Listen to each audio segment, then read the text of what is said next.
Kumusta, Irvie, yung ano mo kahapon? Gusto kang piratahin eh. Morning. Kakachat lang po. Hindi tuloy.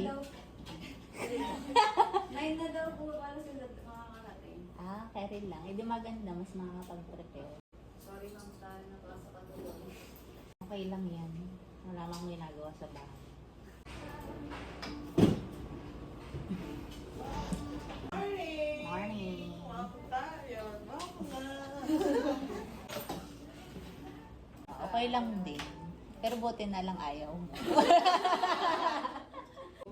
Good morning. Hey. Oh, Nandito ka na? hindi pa may ano lang. Okay. One more yan. Night